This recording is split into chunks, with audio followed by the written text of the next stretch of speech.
নমস্কার বন্ধুরা, অনেকেই জানতে চেয়েছিলেন যে আমি 1 বছরের জন্য ইনভেস্ট করতে চাই, তাহলে কোন ধরনের মিউচুয়াল ফান্ডেতে ইনভেস্ট করব। আজকের এই ভিডিওতে আপনাদেরকে আমি বলবো 5টা ক্যাটাগরির মিউচুয়াল ফান্ডের কথা, যে মিউচুয়াল ফান্ডগুলো আপনার 1 বছরের ইনভেস্টমেন্ট পিরিয়ডের জন্য উপযুক্ত হবে। Category number 1, overnight fund. দেখুন, ওভারনাইট ফান্ড একটা আসলে ডেট ক্যাটাগরির ফান্ড, আর এইটাকে বলা হয় সেফেস্ট ফান্ড।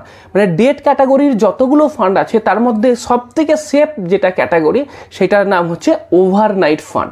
ওভারনাইট ফান্ডে কি হয়, এখানেতে যে ধরনের অ্যাসেট বা সিকিউরিটিতে ইনভেস্ট হয় সেগুলো একদিনেতেই ম্যাচিওর হয়ে যায়। সুতরাং বুঝতেই পাচ্ছেন যে এদের যে টাকাটা যে সিকিউরিটিজেতে ইনভেস্ট করছে বা যে ইনভেস্টমেন্ট প্রোডাক্টেতে ইনভেস্ট করছে, সেই ইনভেস্টমেন্ট প্রোডাক্টটা একদিনেই ম্যাচিওর করে যাচ্ছে। সুতরাং সব থেকে রিস্ক এখানেই কম হবে, কারণ যত তাড়াতাড়ি ম্যাচিওর হয়ে যাবে তত রিস্কটা কম হবে না। এবার আপনি যদি আমায় জিজ্ঞাসা করেন তাহলে এই ওভারনাইট ফান্ড এদের টাকাগুলো কোথায় ইনভেস্ট করে, কোন ধরনের সিকিউরিটিজে ইনভেস্ট করে? দেখুন, প্রথম যেটা ট্রেজারি বিল, গভর্নমেন্টের ইনভেস্টমেন্ট, সুতরাং বুঝতেই পাচ্ছেন সেফ। 2 নম্বর যেটা, সেটার নাম হচ্ছে ট্রেপসের পুরো নাম হচ্ছে ট্রাই পার্টি রেপো। এই নিয়ে কখনো বিস্তারিত ভিডিও বানাবো যে ট্রেপস ব্যাপারটা কি, কিন্তু জেনে রাখুন এটা খুব সেফ এবং সিকিউর ইনভেস্টমেন্ট অপশন। আর 3 নম্বর হচ্ছে গভর্নমেন্ট সিকিউরিটিজ, যেটা কিনা একদিন পরেতেই ম্যাচিওর করে যাবে। সুতরাং এটা পরিষ্কার হয়ে গেল যে যেই জায়গাতেই ইনভেস্ট করছে সেটা কিন্তু খুব কুইকলি ম্যাচিওর করে যাচ্ছে। সুতরাং আপনি বুঝতেই পারলেন যে এই ওভারনাইট ফান্ডটা খুব সেফ ফান্ড, কিন্তু এইখানে ইনভেস্টমেন্টের রিটার্নটা কিন্তু আপনার কম আসে। এখানে কিন্তু খুব বেশি রিটার্ন পাওয়ার এক্সপেক্ট করা যায় না। এইখানে তো আমি বলবো যে যারা সেভিং অ্যাকাউন্টে টাকা রাখেন, সেভিং অ্যাকাউন্টে তো খুব বেশি রিটার্ন পাওয়াই যায় না, 2-3% বা 4%-এর মতো রিটার্ন থাকে। এইখানেতে সেভিং অ্যাকাউন্ট বা তার থেকে বেশি রিটার্নই পাবেন। কেমন রিটার্ন পেতে পারেন চলুন আপনাকে আমি দেখাই। দেখুন, এই ক্যাটাগরির মিউচুয়াল ফান্ডেতে প্রায় 30-35টা ফান্ড আছে। আমি দেখলাম যে সব ফান্ডেই কিন্তু রিটার্ন একদমই সমান, আইডেন্টিক্যাল। কারণ বুঝতেই পাচ্ছেন ইনভেস্ট তো একই জায়গাতেই করছে। তো আপনাকে আমি টপ 10টা ফান্ডের কথা বলছি, যেগুলো টপ ইন দ্য সেন্স যে যাদের AUM সাইজ বা অ্যাসেট আন্ডার ম্যানেজমেন্ট যে ফান্ডগুলোর বেশি আছে। দেখুন, আপনাকে আমি শো করছি বড় ফান্ডগুলোর লিস্ট। আপনি কি দেখতে পাচ্ছেন যে বড় ফান্ডের লিস্টেতে আছে, সব থেকে উপরেতেই আছে ICICI প্রুডেন্সিয়াল, তারপরে হচ্ছে SBI, HDFC, Axis, Aditya Birla, Sun Life. এইগুলো তো বড় বড় মিউচুয়াল ফান্ড হাউস, তো এদেরই ফান্ডগুলো আছে টপেতে, মানে যাদের কিনা আপনার AUM সাইজ বেশি। এইবার যেটা আপনাকে আমি বলবো নজর দেওয়ার জন্য, যেহেতু এটা ওভারনাইট ফান্ড এবং আপনি 1 বছরের জন্যই এখানে ইনভেস্ট করবেন, সুতরাং আমি আপনাকে এই ফান্ডগুলোর ইনভেস্টমেন্টের রিটার্ন 1 বছর সময়তে কত হয় সেটাই দেখাচ্ছি। দেখুন, 1 মাসে কত আসছে, 0.5%-এর কাছাকাছি। এবার পুরো লিস্টটা দেখুন, প্রতিটাতেই 0.5 to 0.53 এই রেঞ্জ। 3 মাসে দেখুন 1.54, 1.55 বা ম্যাক্সিমাম 1.56। 6 মাসে দেখুন 3.18 থেকে 3.24। কোনো তফাৎ দেখতে পাচ্ছেন? কোনো তফাৎ নেই। ঠিক তেমনিভাবেই যদি আপনি 1 বছরও দেখেন, দেখবেন যে কত আসছে, 6.54 থেকে 6.63। তার মানে কি, মানে 0.1%-এরও চেঞ্জ নেই। সুতরাং আইডেন্টিক্যাল ফান্ড সবগুলোই। এইখানেতে বিশেষ রেকমেন্ডেশন বা বিশেষ করে আলাদা করে কিছুকে সিলেক্ট করার কোনো জায়গা নেই। আপনি যদি এই ক্যাটাগরির ফান্ডেতে ইনভেস্ট করতে চান, তাহলে এই ক্যাটাগরির যে কোনো ফান্ডে ইনভেস্ট করতে পারেন। যেগুলোর AUM সাইজ বেশি আছে, পুরনো আছে, সেখান থেকেই স্টার্ট করতে পারেন। SBI, ICICI, HDFC, নিপন, যেটার খুশি নিন, কোনো অসুবিধা নেই। আপনার মোটামুটি একই ধরনের রিটার্ন আসবে। এরপরে 2 নম্বর যে ক্যাটাগরির ফান্ড, সেটা হচ্ছে লিকুইড ফান্ড। লিকুইড ফান্ডও একটা ডেট ক্যাটাগরির ফান্ড। এইবার ওভারনাইট ফান্ডের থেকে লিকুইড ফান্ডের তফাৎটা কোথায়? দেখুন, ওভারনাইট ফান্ডে কি বলেছিলাম যে এরা যে সিকিউরিটিসগুলোতে ইনভেস্ট করছে সেটা একদিনেই ম্যাচিওর করে যাচ্ছে। লিকুইড ফান্ডের ক্ষেত্রে কি হয়, যে এরা যে সিকিউরিটিসগুলোতে ইনভেস্ট করবে সেগুলোর maturity period up to 91 days. তাহলে এটাও মোটামুটি বুঝতেই পাচ্ছেন যে খুবই কম রিস্কি হবে। তবে ওভারনাইট ফান্ডের থেকে একটু বেশি রিস্ক হচ্ছে, কারণ এর ম্যাচুরিটি টাইমটা বেশি লাগছে।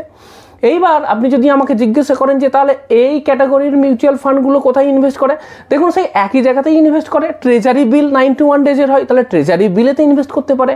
আরও কিছু আছে, যেমন ধরুন certificate of deposit, commercial paper. এইগুলো কি জানেন তো ডেট ইনস্ট্রুমেন্ট, মানে এইগুলো তো ইনভেস্ট করলে আপনার ওই ইন্টারেস্টের মতো পাওয়া যায় এবং তারপরে আসলটাও ফেরত পাওয়া যায়। ওই সার্টিফিকেট অফ ডিপোজিট আসলে ওই আমাদের ফিক্সড ডিপোজিটের মতোই। সুতরাং যে সিকিউরিটিগুলোর ম্যাচুরিটি পিরিয়ড ওই 3 মাস বা তার নিচে থাকছে, সেই রকম জায়গাতে এরা ইনভেস্ট করে। এবার আপনি আমার কাছে জানতে পারেন যে কতগুলো লিকুইড ফান্ডের নাম বলুন। দেখুন, আমি যেটা ওভারনাইট ফান্ডের ক্ষেত্রে বলেছিলাম, লিকুইড ফান্ডের ক্ষেত্রেও একই কথা বলবো। দেখুন, লিকুইড ফান্ডও কিন্তু প্রায় সব এএমসি অফার করে, এবং যদি আপনি দেখেন যে তাহলে দেখতে পাবেন যে পুরনো যেগুলো, সেই SBI, HDFC, ICICI, Aditya Birla, Nippon, Kotak, এরাই কিন্তু এই লিকুইড ফান্ডও অফার করে। এবং আমি AUM সাইজ অনুযায়ী একটা লিস্ট বানিয়েছি। তো আমি কি দেখতে পাচ্ছি যে এসবিআই আর এইচডিএফসি এই দুটো কিন্তু সব থেকে বড় ফান্ড লিকুইড ফান্ডের হিসাবেতে। আপনাকে আমি রিটার্নগুলো দেখাচ্ছি। রিটার্নগুলো দেখুন, 3 মাস, 6 মাস, 1 বছর বা 2 বছর, কোনোটাতেই কিন্তু আপনি কোনো ফান্ডের সাথে তুলনা করলে দেখতে পাবেন যে কোনো তফাৎ নেই।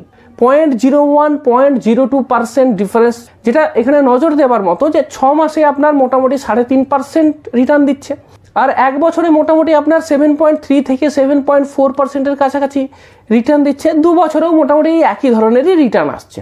এরপরে আসি 3 নম্বর ক্যাটাগরির ফান্ড, আর এটার নাম হচ্ছে আলট্রা শর্ট ডিউরেশন ফান্ড।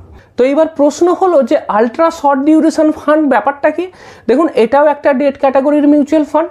এই মিউচুয়াল ফান্ডেতেও কিন্তু ওই ফিক্সড ইনকাম সিকিউরিটিজেতেই ইনভেস্ট হয়। এর আগে ওভারনাইট ফান্ড বা লিকুইড ফান্ডের ক্ষেত্রে আমি বলেছিলাম যে সেখানেতেও ফিক্সড রিটার্ন ইনস্ট্রুমেন্ট বা সিকিউরিটিজেতেই ইনভেস্ট হয়, এখানেও তাই হয়। তাহলে তফাৎটা কি? আপনি একটা জিনিস লক্ষ্য করুন, ওভারনাইট ফান্ডে বলেছিলাম যে সিকিউরিটিটাতে ইনভেস্ট হচ্ছে তার ম্যাচুরিটি 1 দিন, আর যখন আমি লিকুইড ফান্ডের কথা বলেছিলাম তারা যে সিকিউরিটিসগুলোতে ইনভেস্ট করছে সেটা ম্যাচিওর করে যাচ্ছে 91 ডেজেতে। আলট্রা শর্ট ডিউরেশন ফান্ডের ক্ষেত্রে কি হচ্ছে, এরা যে সিকিউরিটিসগুলোতে ইনভেস্ট করছে তাদের ম্যাচুরিটিটা 3 থেকে 6 মাস পিরিয়ডের মধ্যে। তফাৎটা বোঝা যাচ্ছে কি? তফাৎটা এইটাই যে সিকিউরিটিস একই থাকছে, কিন্তু কোনটা তাড়াতাড়ি করে ম্যাচিওর করবে, কোনটা পরে ম্যাচিওর করবে, তফাৎটা এখানেতেই। যত দেরিতে ম্যাচিওর করবে তত রিস্ক বাড়বে, তত ইন্টারেস্ট রেট রিস্ক বাড়বে। কারণ কি হবে, যত দেরি হবে তত ইন্টারেস্ট রেট ফ্ল্যাকচুয়েট করবে। যত দেরি করবেন আপনি যে আসল টাকাটা জমা করেছিলেন সেটা ফিরে পাবেন কিনা তার উপর সম্ভাবনার উপরেতে আপনার আস্তে আস্তে কোশ্চেন শুরু হতে পারে।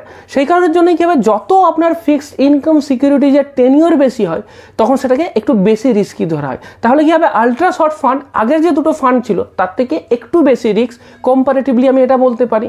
এইবার তাহলে প্রশ্ন হবে যে তাহলে এই মিউচুয়াল ফান্ডগুলো কোন ধরনের সিকিউরিটিতে ইনভেস্ট করে? দেখুন, এরাও কমার্শিয়াল পেপারে ইনভেস্ট করে, এরাও সার্টিফিকেট অফ ডিপোজিটে ইনভেস্ট করে, কিন্তু এদের যে সিপি বা কমার্শিয়াল পেপার, এদের যে সার্টিফিকেট অফ ডিপোজিট তার টেনিওরটা বেশি হবে। বেশি টেনিওরের সিডিতে ইনভেস্ট হবে, বেশি টেনিওরের কমার্শিয়াল পেপারেতে ইনভেস্ট হবে। ট্রেজারি বিল যেটা আছে সেটা বেশি টেনিওরের হবে। তাছাড়াও শর্ট টার্ম কর্পোরেট বন্ড আছে সেইখানেতে ইনভেস্ট হবে। এইবার আসি এই ক্যাটাগরির কিছু মিউচুয়াল ফান্ডের ব্যাপারেতে। আপনাকে আমি একটা লিস্ট শো করছি। দেখুন এই ক্যাটাগরির মিউচুয়াল ফান্ডেতে কীরকম রিটার্ন দিয়েছে। 3 মাসে কীরকম রিটার্ন এসছে, 2-2.5% মতো রিটার্ন আছে। 6 মাসে 4%-এর কাছাকাছি। 1 বছরের ক্ষেত্রে দেখুন ওই 8%-এর কাছাকাছি আছে। আদিত্য বিড়লা সান লাইফের ক্ষেত্রে 8.21% এসছে।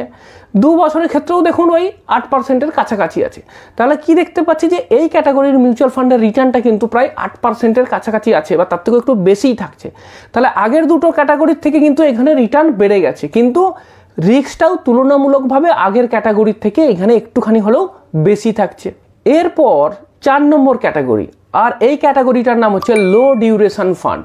এটাও কিন্তু ডেট ক্যাটাগরির মিউচুয়াল ফান্ড, কিন্তু এক্ষেত্রে কি হবে, এখানে ডেট ইনস্ট্রুমেন্টগুলো মানে যে সিকিউরিটিসগুলো হবে তাদের যে ম্যাচুরিটি পিরিয়ড সেটা 6 মাস থেকে 1 বছর হবে। আপনাকে আমি আগেই বলে দিয়েছি যে আমার মোটামুটি এই যে ডেট ক্যাটাগরির মিউচুয়াল ফান্ডের ক্ষেত্রে যে ইনস্ট্রুমেন্টগুলো আছে তাদের যে ম্যাচুরিটি পিরিয়ড মোটামুটি সেইটার উপরে ডিপেন্ড করেই ভাগগুলো হচ্ছে। সুতরাং এই লো ডিউরেশন ফান্ড এটা 4 নম্বর স্টেজেতে আসছে, যাদের ক্ষেত্রে ম্যাচুরিটি পিরিয়ডটা 6 মাস থেকে 1 বছর পর্যন্ত হয়। এরা কোথায় ইনভেস্ট করে? এরাও treasury bill, commercial paper, certificate of deposit, corporate bond সব জায়গাতেই একই জায়গাতেই ইনভেস্ট করে, কিন্তু সেক্ষেত্রে সেই ইনস্ট্রুমেন্টগুলোর ম্যাচুরিটি পিরিয়ড একটু বেশি হবে। এইবার এই ক্যাটাগরির মিউচুয়াল ফান্ডেতেও অনেক ফান্ড আছে, তার ভেতর থেকে যেগুলো ভালো পারফর্ম করেছে সেরকম কিছু ফান্ডের নাম আপনাকে আমি এই লিস্টে শো করছি। আপনি দেখুন 1 বছরের জন্য যদি ইনভেস্ট করছেন তো 1 বছরে দেখুন কীরকম রিটার্ন দিয়েছে। 8.59% আছে কোটাকের ক্ষেত্রে, সুন্দরমে 8.54, 8.45, 8.5-এর কাছাকাছি প্রায় সবাই আছে। তোমরা এখান থেকে কি বলতে পারছি, দেখুন এর রিটার্নটা কিন্তু আগেরটার থেকেও বেশি, 8.5-এর কাছাকাছি চলে এসছে। তাহলে এইটাও কিন্তু একটা ভালো অপশান হতে পারে, কারণ 1 বছরের এফডিতে এত রিটার্ন কোথাও পাওয়া যায় না। সুতরাং তার থেকে কিন্তু এখানে বেশি রিটার্ন দিচ্ছে, ফ্লেক্সিবিলিটিও আছে। কিন্তু হ্যাঁ, এর ক্ষেত্রে কিন্তু রিস্ক আছে, কারণ এটা মার্কেট লিঙ্কড, কিন্তু আবার ইকুইটির মতো অত রিস্কিও না। রিটার্ন তো এখানেও পাওয়া যাবে, কিন্তু রিটার্নের তারতম্য হতে পারে। এরপর 5 নম্বর যে ক্যাটাগরি সেইটার নাম হচ্ছে money market fund. Money market fund এটাও একটা ডেট ক্যাটাগরির মিউচুয়াল ফান্ড। এরা কোথায় ইনভেস্ট করে? এরা মানি মার্কেট ইনস্ট্রুমেন্টে ইনভেস্ট করে। এবারে মানি মার্কেট ইনস্ট্রুমেন্ট কি, যেগুলো আগে বলেছিলাম সেগুলো সবই money market instrument. Treasury bill বলুন, কমার্শিয়াল পেপার বলুন, সার্টিফিকেট অফ ডিপোজিট বলুন, ট্রেপস বলুন, যেগুলোর নাম অলরেডি আগেই নিয়েছি, সেই জায়গাতে এরাও ইনভেস্ট করে। কিন্তু এদের ক্ষেত্রে ম্যাচুরিটি পিরিয়ডটা ওই 1 বছরের মতো হয়, মানে আগেরটার মতো এইটার ক্ষেত্রেও ম্যাচুরিটি পিরিয়ড 1 বছরের মতোই হয়। এইবার এই ক্যাটাগরির মিউচুয়াল ফান্ডে কীরকম রিটার্ন দিয়েছে সেটা আপনাকে একটা লিস্টে শো করছি। আপনি দেখুন 6 মাসে ওই 4.5%-এর কাছাকাছি, 4 থেকে 4.5%, 1 বছরে 8 থেকে 8.25%, 2 বছরের হিসাব যদি দেখেন তাহলে 8%-এর একটু কম, মোটামুটি ওই ধরুন 7.75 থেকে 8%-এর কাছাকাছি রিটার্ন এসেছে। তো এতক্ষণ ধরে আপনাকে আমি যে মিউচুয়াল ফান্ডগুলোর কথা বললাম সেগুলো সবই কিন্তু ডেট ক্যাটাগরির মিউচুয়াল ফান্ড। এবার আপনার ইনভেস্টমেন্ট টেনিওর যদি 1 বছর বা তার কম হয় তাহলে আমি বলবো যে এই ধরনের মিউচুয়াল ফান্ডেতে ইনভেস্ট করতে পারেন। এইবার শুধু যে মিউচুয়াল ফান্ডেই ইনভেস্ট করতে হবে এমন কোনো কথা নেই। স্বল্প সময়ের জন্য ব্যাংকের ফিক্সড ডিপোজিট বা পোস্ট অফিসের ফিক্সড ডিপোজিটও কিন্তু আপনার জন্য একটা ভালো অপশন হতে পারে। মানে এমন কথা নেই যে আপনাকে মিউচুয়াল ফান্ডেই ইনভেস্ট করতে হবে। 1 বছরের জন্য তো এফডিও যথেষ্ট ভালো অপশন। তবে প্রশ্ন তাহলে এটাই আসবে যে তাহলে এফডি বাদ দিয়ে তাহলে আমি মিউচুয়াল ফান্ডেই বা করবো কেন আমি মিউচুয়াল ফান্ডে ইনভেস্ট করব যদি আমি 1 বছরের জন্য ইনভেস্ট করি? দেখুন, প্রতিটারই কিছুটা অ্যাডভান্টেজ আর ডিসঅ্যাডভান্টেজ আছে। এবার যদি আমি ধরো ফিক্সড ডিপোজিটের কথা বলছি, যে ফিক্সড ডিপোজিটেও মোটামুটি 7 থেকে 7.5% রিটার্ন পাওয়া যায়। এইখানেতে কি রিস্কটা খুবই কম। এই কারণের জন্যই মানুষ এফডি পছন্দ করেন, কারণ এফডিতে আপনি ম্যাচুরিটি ভ্যালু কত পাবেন সেটা আপনি যেদিন এফডি করছেন সেদিনই জেনে যাবেন, কারণ এখানে ফিক্সড রিটার্ন, ইন্টারেস্টটা আপনার পুরো টেনিওরের জন্য ফিক্সড থাকছে। এবার এফডির ক্ষেত্রে কিন্তু যেটা প্রবলেম সেটা হচ্ছে লিকুইডিটি। এফডি কিন্তু আপনি যখন তখন ভাঙিয়ে ফেলতে পারবেন না। ভাঙিয়ে ফেলা যাবে, কিন্তু তখন আপনাকে ইন্টারেস্ট পেনাল্টি দিতে হবে, ইন্টারেস্ট রেটও আপনার কম পাবেন। তো সেই কারণের জন্য এই ফ্লেক্সিবিলিটিটা এফডির নেই। আবার মিউচুয়াল ফান্ডের ক্ষেত্রে কিন্তু এগুলোই পজিটিভ পয়েন্ট। এখানে কি হচ্ছে, 1 নম্বর, এখানেতে কিন্তু রিটার্নটা ওর থেকে বেশি পাওয়ার সম্ভাবনা আছে। ওদের 7 থাকলে এখানে 8.5% পর্যন্ত পাওয়া যায়, তো 1 থেকে 1.5% বেশি পাওয়া যেতে পারে। 2 নম্বর যেটা এর অ্যাডভান্টেজ সেটা হচ্ছে ফ্লেক্সিবিলিটি। এফডিতে যেমন কি হচ্ছে যে আপনার 1 বছরের এফডি হলে 1 বছর পর্যন্ত ওয়েট করতে হবে, তার আগে ভেঙে দিলে যত মাস পরে ভাঙছেন সেই সময়ের ইন্টারেস্ট রেট অ্যাপ্লিকেবল হবে, তার উপর আবার পেনাল্টি অ্যাড হবে, এরকম করে 2-2.5% তো মাইনাস হয়ে যাবে।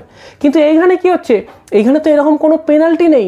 আর এক্সিট লোড অনেক ক্ষেত্রে থাকতে পারে, কিন্তু সেটা খুব শর্ট টেনিওরের জন্য, অল্প সময়ের জন্য, 10 দিন, 15 দিন বা 1 মাস পরে আপনি ভেঙে দিতেই পারেন, তখন কোনো সমস্যা হবে না। সুতরাং এক্ষেত্রে কি হচ্ছে, আপনার ওই পেনাল্টিটা থাকছে না, লিকুইডিটি থাকছে, যখন খুশি আপনি এটা বেচতে পারেন। তো এফডির ক্ষেত্রে কি হচ্ছে যে আপনার টিডিএস অ্যাপ্লিকেবল হচ্ছে, এবং প্রতি ফিনান্সিয়াল ইয়ারেতেই আপনার ওই যে ইন্টারেস্টটা আসছে সেই ইন্টারেস্টটা কিন্তু আপনার ট্যাক্সেবল ইনকামে যোগ হচ্ছে, এবং সেই অনুযায়ী আপনাকে ট্যাক্স দিতে হচ্ছে। এইবার মিউচুয়াল ফান্ডের ক্ষেত্রে কি হচ্ছে, যতক্ষণ না আপনি ওটা বেচছেন, যতক্ষণ না প্রফিট রিয়ালাইজ করছেন, ততক্ষণ পর্যন্ত কিন্তু আপনাকে কোনো ট্যাক্স দিতে হবে না। যখন বেচবেন তখনই ট্যাক্স দিতে হবে। সুতরাং আপনার যদি মনে হয় যে আমি ট্যাক্সটাকে ডেফার করব, মানে আমি এই বছর বেচবো না, পরের বছর বেচবো বা তার পরের বছর বেচবো, তাহলে কিন্তু আপনি ওয়েট করতে পারেন, ততদিন পর্যন্ত কিন্তু আপনাকে ট্যাক্স দিতে হচ্ছে না। তো সেইভাবে আপনি প্ল্যান করে সেটা করতে পারেন যে আমি এই বছর কিছু বেচবো, কম বেচবো, বেশি বেচবো, ইনকামের উপর ডিপেন্ড করে।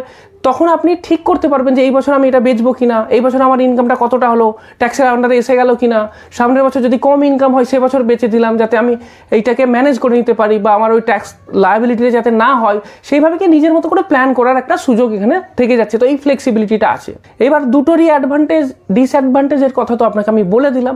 এইবার আপনাকে দেখতে হবে যে আপনার পরিস্থিতি কেমন, আপনার পরিস্থিতি অনুযায়ী আপনি নিজে সিদ্ধান্ত নেবেন যে কোনটা আপনার জন্য সুটেবল হবে।